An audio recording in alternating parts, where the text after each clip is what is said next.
What's up, guys? Quick catch up with all the latest MLB news and signings.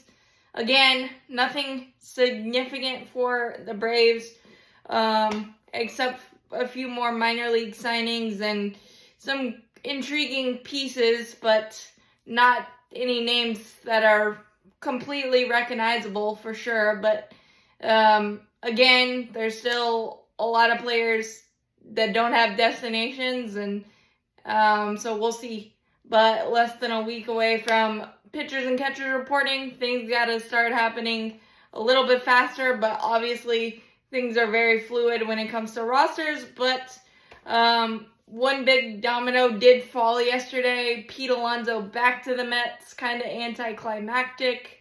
2 years, 54, $30 million guaranteed. I think this is another big L for Scott Boras, just because long process and Pete Alonso looking for upwards of $200 million. Obviously, he should have signed the 177-ish offer the Mets first had, but maybe it'll work out for both sides. And if Pete Alonso has 2 monster years, then he can retest the market if he wants to, and it definitely makes their lineup a lot better, especially gives a little bit more significant protection to Juan Soto. But Pete Alonso's valleys are more longer than you would like, but Pete Alonso's still a great player, still smashes the ball. He's a goober, but he smashes the ball. So kind of an anticlimactic solution there.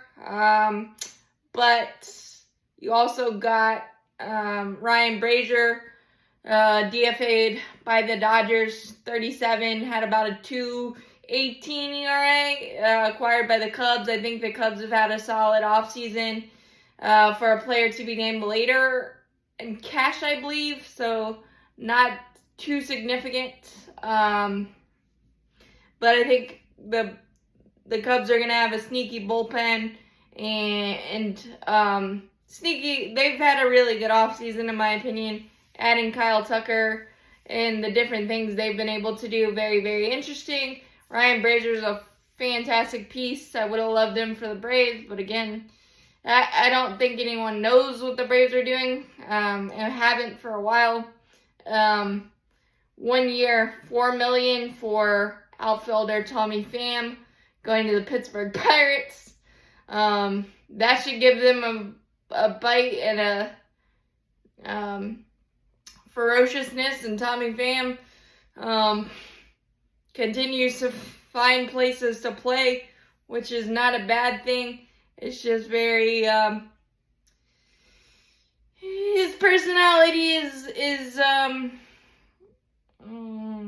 acquired, that's for sure, but that gives you good outfield, and he gives you a very professional at bat, so that's a low cost one for the Pittsburgh Pirates. He'll probably be on the trading deadline again, just because he's so valuable with the playoff experience and the good at bat and all that. But maybe the Pirates will surprise, who knows. So decent there.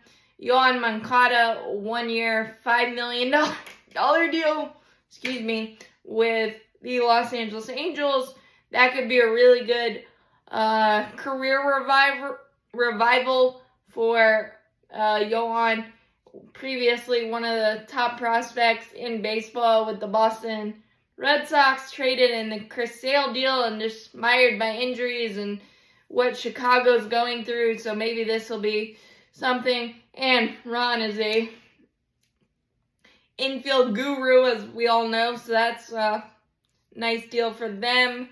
Let's see what else. Harrison Bader, 1 year, 6.25 to the Minnesota Twins. That's an interesting, nice get. Gives a good at bat, decent defense for sure. The Twins have been a little bit more quiet than I expected, but they also added left-handed pitcher Danny Colome. I thought he would be a sneaky get for the Braves, given that we are pretty right-handed heavy in the starting rotation and only have Aaron Bummer, Chasen Shreve on a minor league deal. So who knows if he'll make the team, and Dylan